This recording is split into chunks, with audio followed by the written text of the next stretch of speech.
Olá, meus amigos, sejam muito bem-vindos ao quinto episódio do PL da Procrastinação. O primeiro vocês estão vendo a minha cara aqui, o pessoal do YouTube. Para quem está assistindo no Spotify ou em outras plataformas agregadoras de áudio e podcast, ainda dá na mesma, eu espero. Mas o pessoal do YouTube vai poder acompanhar alguns detalhes, algumas fotos, algumas estatísticas. Porque, atendendo a pedidos, né? Por mim só ficaria sem a minha cara e nada, né? Só áudio e tá tudo safe. Mas como o pessoal acabou pedindo, então vamos lá para o quinto episódio do PL da Procrastinação.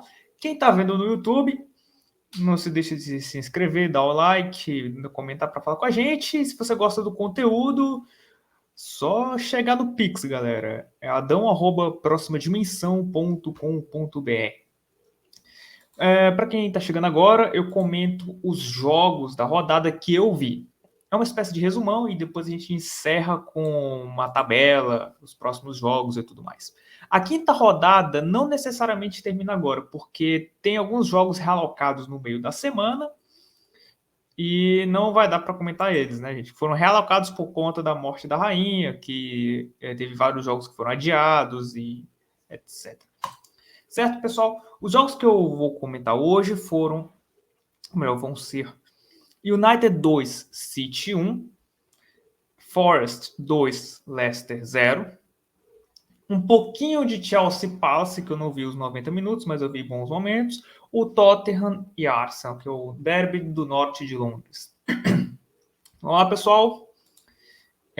Começando aqui o nosso querido programa, com o clássico de Manchester. Primeiro que o horário foi uma porcaria, né? Porque foi 9h30. Eu sou fã dos horários de 9h30. Esse clássico já aconteceu 9h30 antes, lá em 2016. Foi o primeiro clássico entre Mourinho e Guardiola na Inglaterra. Só que a gente está falando de um clássico num dos horários mais chatos para assistir, né? Muito cedo. Mas é claro que eles fizeram isso visando o mercado asiático. E enquanto isso, a gente tem que se acostumar, né? Pois bem, o jogo ele passa muito sobre as adaptações do nosso querido Ten Hag ao jogo. E até a forma do City jogar. Se a gente for ver aqui as escalações, você que está vendo aqui no YouTube, a escalação do Manchester United tem o Casemiro e Fred como dupla de zaga. Essa dupla de zaga é um recado claro que o Ten Hag queria povoar o seu meio campo para ter uma marcação melhor. Porque se você deixa Kevin De Bruyne e o Bernardo Silva construindo ao seu bem entender, o Haaland vai ter mais oportunidades se você não quer que o centroavante mais letal do mundo tenha mais oportunidades. Então o recado foi bem claro. Com esses dois caras, você tem um Bruno Fernandes que tem uma intensidade muito boa, que fica alternando ali com o Eriksen. O Eriksen fez um jogo ruim. E o Rashford e o Martial como seus principais poderes de fogo. Essa dupla de Fred e Casemiro jogaram muito bem juntos. Você via que o Fred estava colado no De Bruyne e o Fred, por um tempo, marcou muito bem o De Bruyne.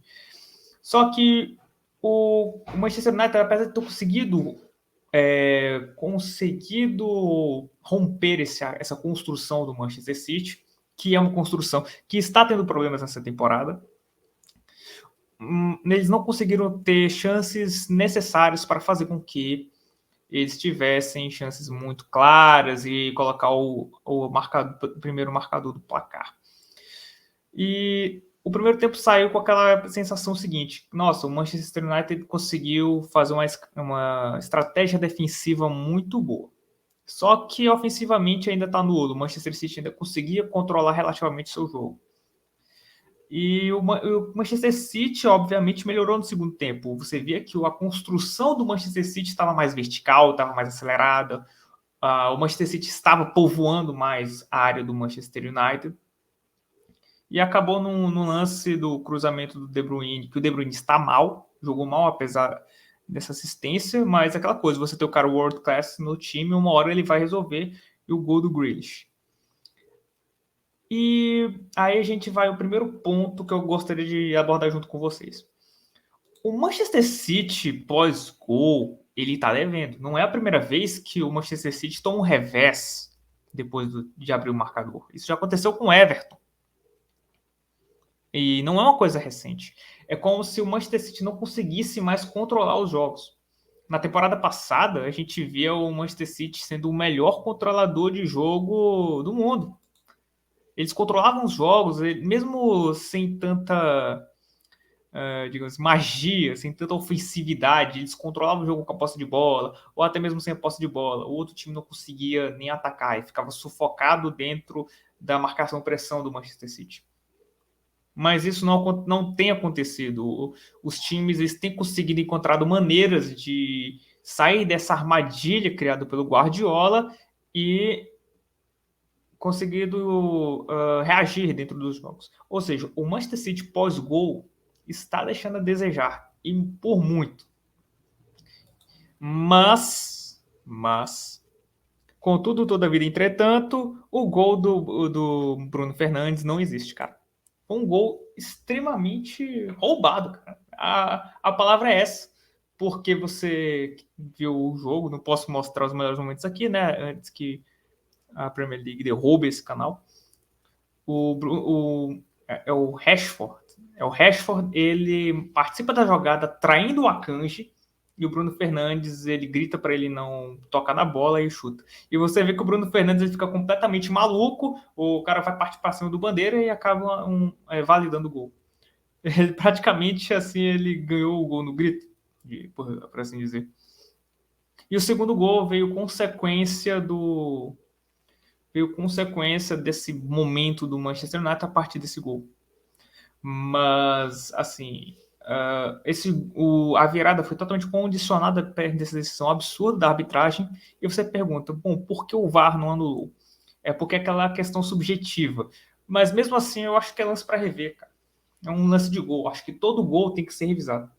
Independentemente se for algo subjetivo ou não, lances de impedimento subjetivos devem ser analisados. Então, assim, o VAR inglês ele demonstra mais uma vez que ele tem problemas, apesar da velocidade. A velocidade tem se tornado um problema, mas ignorando esse lance da arbitragem, o Manchester United ele conseguiu criar chances após o gol do Manchester City. O Manchester City começa a perder o controle do jogo após o seu gol. E olha que o Guardiola conseguiu fazer bons ajustes no segundo tempo, colocando o Manchester City, colocando o Grealish. Ele saiu Foden, entrou o Grealish e entrou quem mais? Foi ele. Acho que tinha sido outra substituição, mas foi esse. Dando uma maior agilidade no seu meio campo. Esse foi o mérito do Guardiola, mas é aquela coisa, o jogo de futebol ele demanda ajustes durante o jogo. O Guardiola conseguiu fazer isso, mas não conseguiu fazer isso mais de uma vez. E o Ten Hag conseguiu ajustar uma marcação que conseguisse pelo menos brecar essa criação constante do Manchester City. E, cara, não dá para aceitar a fase do De Bruyne. É a pior temporada do De Bruyne na Premier League. Disparado. Desde que ele se tornou World Class, assim, desenvolvido lá em 2017. Eu acho que a partir de 2017 ele é um cara consolidado nos últimos 5 anos. Nunca vi ele desempenhando esse futebol pobre. É isso, pessoal. Então vamos para o Forest e Leicester. Foi a estreia do Gustavo Scarpa. Eu vi esse jogo e ele foi um jogo até interessante, porque foi um jogo de falta de consistência defensiva de ambas as partes, certo? O Nottingham Forest não conseguia marcar muito bem os meio-campistas do Leicester. Você via... Deixa eu até colocar, porque aqui o pessoal que está no YouTube não está vendo. Não está vendo, agora eu vou colocar aqui. Vamos lá. Vou até colocar nas lineups para o pessoal conseguir enxergar direitinho. Pois bem, o meio-campo do Nottingham Forest não conseguia marcar esse meio-campo de Tielemans, de Albritton, do nosso querido Barnes. Eles não conseguiam fazer frente a esse meio-campo que é talentoso, certo? Você Você não consegue brecar esse ímpeto ofensivo do time do Brandon Rodgers, e isso gerou muitas chances para o Barnes perder. A realidade é essa, o Barnes perdeu muitas chances, porque no mínimo 2 no primeiro tempo. E esses gols perdidos, eles levaram à manutenção da sobrevivência do Nottingham Forest dentro do jogo, que conseguiu melhorar os seus ajustes defensivos, certo? Você vê o Vardy, ele jogou e foi totalmente nulo. Foi totalmente nulo. Ele não é nem sombra do que ele era em 2016. E apesar dessa nulidade do Jamie Vardy, o Barnes ele virou grande referência técnica ofensiva, né? Pelo menos nesse jogo, já que o Tielemans ele joga muito bem, só que o sem bola dele é bem fraco. Já o Barnes ele é um cara mais talentoso que costuma gerar mais perigo para as defesas adversárias. Claro que a linha defensiva do Nottingham Forest não é grande coisa, né? Você pode ver aqui o Aurier, que jogou bem, mas no primeiro tempo ele não estava conseguindo pegar muito bem o ritmo do ataque do Leicester. Você vê o Aurier, Worrell, McKenna e Renan Lodge. Isso não é uma grande defesa, mas eles não tomaram gol. Mas é que tá, vem a manutenção do Nottingham Forest dentro do jogo, e agora vem a grande questão. O Gustavo Scarpa entrou e jogou bem. Só que, caracteristicamente, ele tem uma característica muito parecida com o Morgan Gibbs White, o camisa 10, Nottingham Forest. Você vê aqui, ó, é um 4-3-1-2, onde o Gibbs White e o Scarpa eles ficavam meio que revezando a criação ofensiva, certo? E acabou que o Gustavo Scarpa saiu no início do segundo tempo, e o Gibbs White ele começou a tomar de conta dentro dessas criações ofensivas. E o Gibbs White ele melhorou no jogo, dentro do jogo, e tomou conta dele, e da parte dele de 2 assistências. Foi 2 assistências? Não. Foi 2 assistências. Foi do Brennan Johnson, e foi 2 gols do Johnson e 2 assistências do Gibbs White. É isso aí. Ele criou as jogadas. A jogada do segundo gol é inacreditável. Então isso é um problema para o Steve Cooper. Como eu vou conseguir colocar 2 criadores e, entre aspas, motorzinhos do time para jogarem juntos de uma maneira mais entrosada? Esse vai ser o problema para conseguir colocar o Scarpa dentro desse esquema do Nottingham Forest, porque ele é muito parecido com o Gibbs White nas suas características, porque ele é um cara que pega a bola na defesa, que arranca, que tem um bom drible, um bom passe e finaliza quando pode. E Nottingham Forest 2-0. E o Nottingham Forest segue na sua saga para se manter na Premier League depois de muitos anos. Eu imagino que eles estão no caminho certo. E o Leicester City é inacreditável, o time não sabe defender. Eu já falei isso diversas vezes, não só aqui, mas na Headstrikers, que era o outro projeto que eu participava. Cara, você não pode ter uma defesa com Faz, Amartey, Castagne e Thomas, sabe? O time parece que não consegue treinar, sabe? E você vê que a dupla de volantes é o Ndidi e o Mendy, às vezes é o Dewsbury Hall, mas o Tielemans jogando como segundo volante, mas assim, não, mesmo que sendo bons construtores de jogo, você vê que tem um espaço gigante entre o ataque e a defesa, certo? Não é povoado. Os contra-ataques de qualquer time é perigoso para o Leicester, certo? E ainda por cima você tem um goleiro que não defende bem, é um goleiro ruim. Então isso fica um pouco complicado. O Brendan Rodgers já passou do prazo de validade, ele é um técnico já... Todo mundo sabe que o Brendan Rodgers tem um prazo de validade, o pessoal do Liverpool sabe muito bem disso, e no Leicester não é diferente. Agora vamos falar um pouquinho sobre Chelsea e Crystal Palace. Foi um jogo meio chato, mas eu prestei atenção em alguns momentos do jogo, mas eu queria falar um pouco sobre um cara em específico. Deixa eu ver quem ganhou. Cara, não é possível que a equipe ganhou o Man of the Match. Ele não foi o Man of the Match. Ele teve uma defesa boa, mas o verdadeiro Man of the Match dessa partida foi Thiago Silva. E é impressionante, o cara tem 38 anos, é um dos melhores, talvez o melhor zagueiro da Premier League na temporada.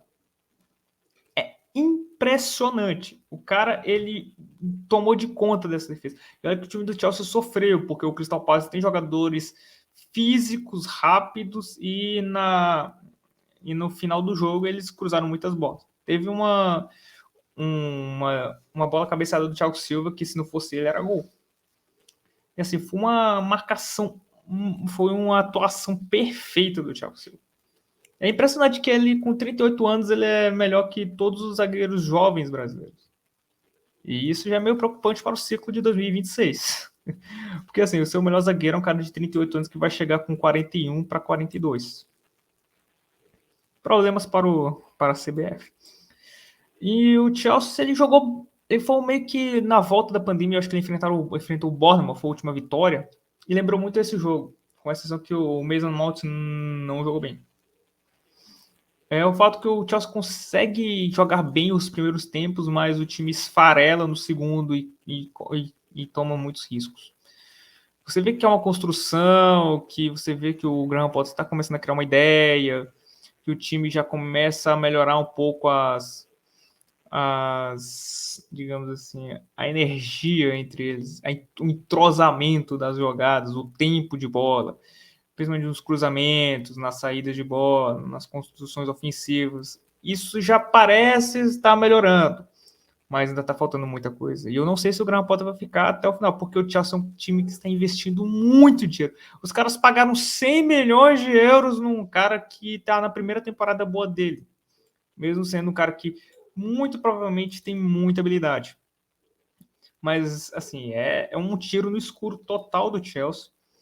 O Chelsea já gastou mais de 500 milhões de euros no último ano. E, inclusive, com caras que vão chegar na próxima janela, que é o caso do Nkunku. Teve até uma estatística que eu vi agora há pouco. O Chelsea sozinho gastou mais dinheiro que todos os clubes da Bundesliga. E é um investimento pesado em jogadores que não sei se valem tudo isso.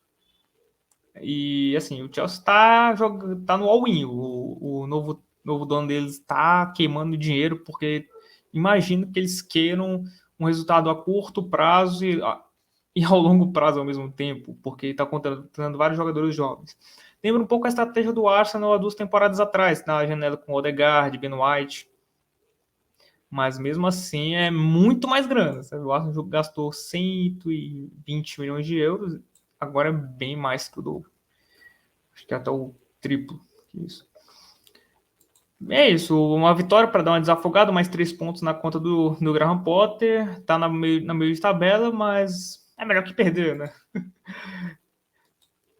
E depois a gente vê a tabela para situar direitinho os times. E agora vamos falar do Clássico de Londres, que foi um clássico que, nossa, ele gerou muitas sensações, tem muitos debates. Imagino que os programas de debate lá na Inglaterra tenham passado horas falando desse jogo. E vamos lá.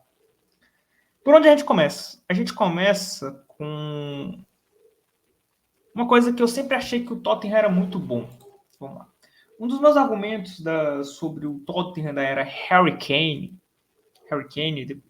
o som, é que esse time ele era muito bom em clássico. Teve o Paulo Andrade, ele falou na transmissão que nos últimos 20, eu acho, ou um pouco isso, todos os mandantes ganharam.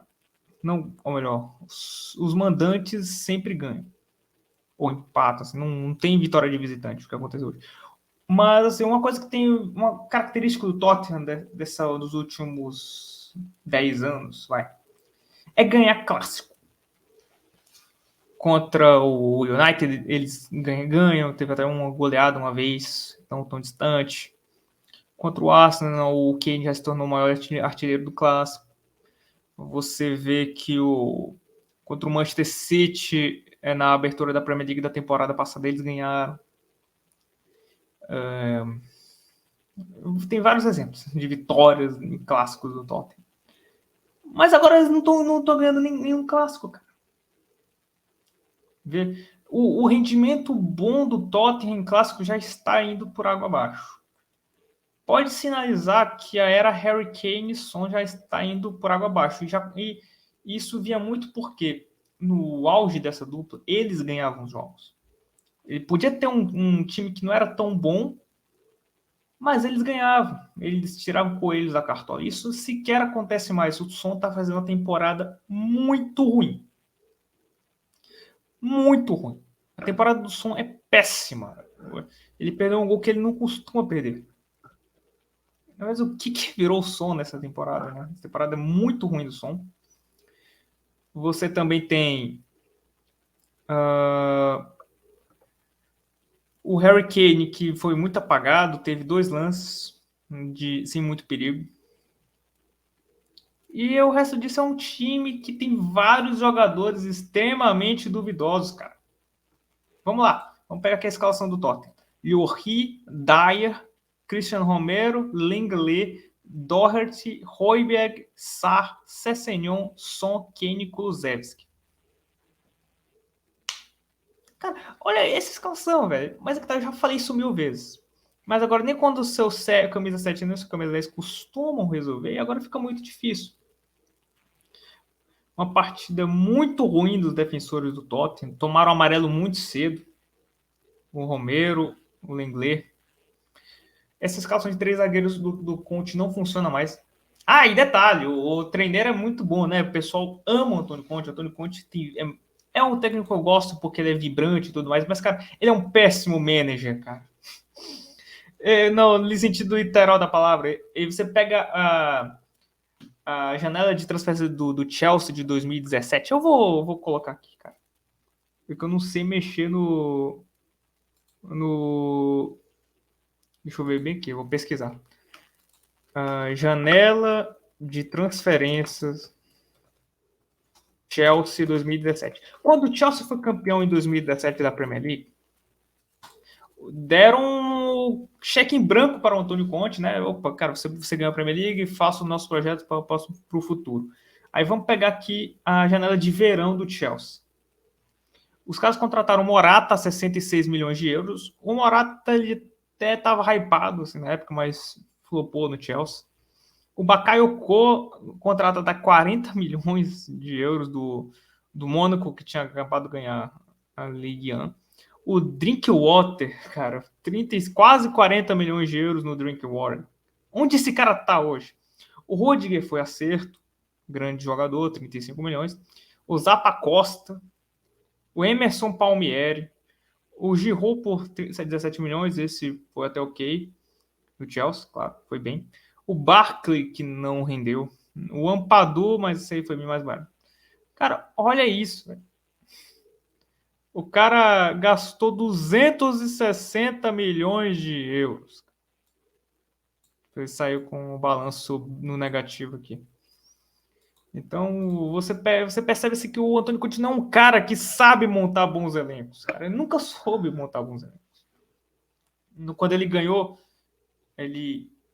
ele ganhou do Chelsea, ele já tinha um elenco lá dentro. Certo, galera? Então, assim, é surreal isso. E do lado do Arsenal, a gente tem um jogo muito bom do Ramsdale, são os críticos do goleiro do Arsenal, mas ele fez uma grande partida, muito boa. Você teve uma partida excelente do Ben White, a dupla de zaga também foi muito boa, principalmente o Gabriel Magalhães, por ter conseguido anular o Harry Kane. E é impressionante como o futebol ele se tornou um jogo de quem ganha é quem consegue fazer a melhor pressão. O Arsenal conseguiu, está conseguindo, jogo após jogo, criar uma pressão na saída de bola de uma maneira com que ele consiga sufocar as saídas de bola e ter o controle dela, a posse dela em segundos. Teve uma matéria no The Athletic que fala um pouco disso, dos caras destrinchando essa pressão do Arsenal e, nossa, ela é muito bem efetiva. Isso eu até já falei em outros programas sobre três jogadores na última linha, com 2. Eles ficam alternando de uma maneira que eu consigo não sofrer tanto. Mas, assim, E é impressionante. Além disso, de um ataque extremamente intenso, o Odegaard fez uma excelente partida mais uma vez, com o Partey sendo muito dominante na saída de bola. E a gente tem o Arteta ganhando fora de casa, sendo que o Arsenal não estava ganhando fora de casa, na verdade nenhum dos dois. E eu sempre falei desde criança o seguinte, para ganhar a Premier League tem que ganhar clássico. Você tem que ganhar os clássicos. O Manchester City acabou de perder e o Arsenal ganhou dele. Você tem um saldo de 3 pontos para os Gunners. E deixa eu ver se tem alguma outra minha anotação. Acho que é isso. Ah, claro. Por que não falar do Richarlison, né? O cara ignorando o Gabriel Martinelli, deixando o cara no vácuo, aí ele partindo para cima do Ramsdale, aí a torcida dá uma inflamada, aí chega um torcedor e dá um chute nas costas do Ramsdale, acho que pegou até na cabeça, cara. E enquanto isso, o Pombo ele continua com 0 gols na Premier League 2022-2023. Que papelão, né? Então vamos ver a tabela. A tabela da Premier League. Tá pra gente encerrar o programa de hoje.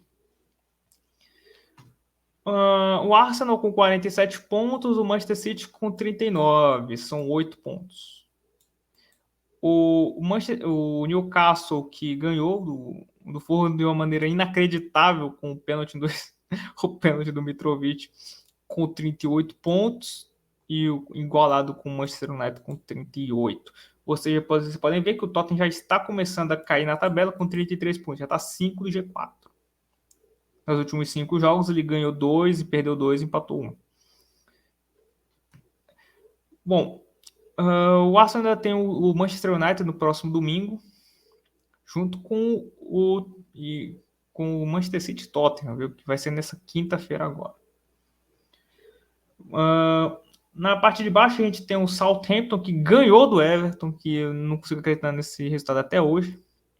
Ganhou do Everton com 15 pontos. O Everton, que está numa crise desgraçada e está com 15 pontos também. E o West Ham, que também está nessa crise, perdeu para o Wolverhampton, tem 15 pontos. Os mais próximos da zona de rebaixamento é o Bournemouth com 16, um dos piores times do campeonato. Para mim é o pior time. O Wolverhampton com 17, o Leicester com 17, o Leeds United com 17 e o Nottingham Forest com 20. O Forest já está a 5 pontos da zona de rebaixamento, sendo que tem 1, 2, 3, 4 atrás dele. Muito boa campanha do Steve Cooper. É isso, pessoal. Espero que tenha gravado. Se você gostou do nosso programa, considere se inscrever, dar o like. Se você realmente curte tanto esse conteúdo, manda um pix para nós e até a próxima.